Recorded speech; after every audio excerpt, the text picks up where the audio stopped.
Psychology booklet part 2 മനഃശാസ്ത്രം ഒറ്റനോട്ടത്തിൽ. 21 സാമൂഹിക വികാസത്തെ സ്വാധീനിക്കുന്ന ഘടകങ്ങൾ. ഫസ്റ്റ് 1 കുടുംബം. സാമൂഹിക വികാസത്തെ സ്വാധീനിക്കുന്ന പ്രഥമ ഘടകം പ്രൈമറി ഫാക്ടർ കുടുംബമാണ്. സെക്കൻഡ് 1 വിദ്യാലയം. തേർഡ് 1 സമസംഘങ്ങൾ പിയർ ഗ്രൂപ്പ്. 22 ഇമോഷൻ എന്ന പദം ഇമോവിയർ എന്ന ലാറ്റിൻ പദത്തിൽ നിന്നാണ് രൂപം കൊണ്ടത്. 23 മോറൽ എന്ന പദം മോർസ് എന്ന ലാറ്റിൻ പദത്തിൽ നിന്നും രൂപം കൊണ്ടതാണ്. 24 ഭാഷാ വികസനം ലാംഗ്വേജ് ഡെവലപ്മെന്റ്. വിവിധ ഘട്ടങ്ങളിൽ കുട്ടികളിൽ ഉണ്ടാകുന്ന ഭാഷാപരമായ വികാസം.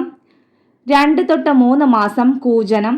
ശിശു പുറപ്പെടുവിക്കുന്ന ആദ്യ ശബ്ദങ്ങൾ വാഗീന്ദ്രിയങ്ങളുടെ യാദൃശിക ചലനഫലമായി ഉണ്ടാകുന്നവയാണ്. ഇതിന് പ്രത്യേക അർത്ഥമോ ഉദ്ദേശ്യമോ ഉണ്ടായിരിക്കുകയില്ല. ഇതിനെ കൂജനം എന്ന് പറയുന്നു. 6 തൊട്ട് 7 മാസം ജൽപ്പനം. കുട്ടികൾ അർത്ഥമില്ലാതെ ചില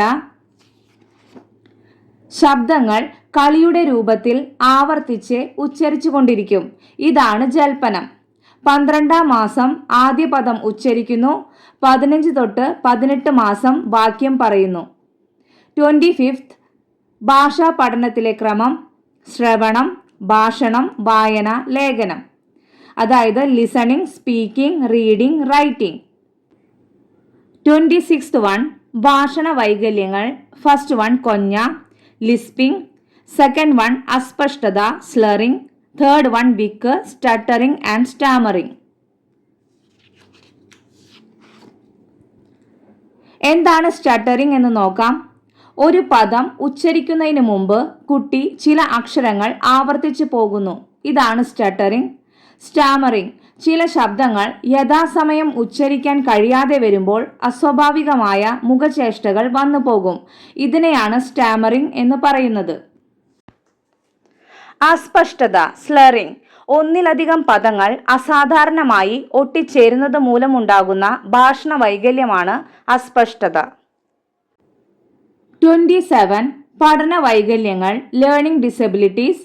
ഫസ്റ്റ് 1 ഡിസ്ലെക്സിയ കുട്ടികളിൽ കാണുന്ന വായനാ വൈകല്യം.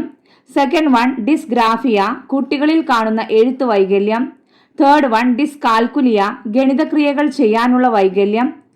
ഫോർത്ത് 1 ഡിസ്ഫാസിയ കുട്ടികളിൽ കാണുന്ന ആശയ പ്രകടന വൈകല്യം. ഫിഫ്ത്ത് 1 ഡിസ്പ്രാക്സിയ പേശി പ്രവർത്തനത്തിലെ വൈകല്യം അല്ലെങ്കിൽ ചലന വൈകല്യം.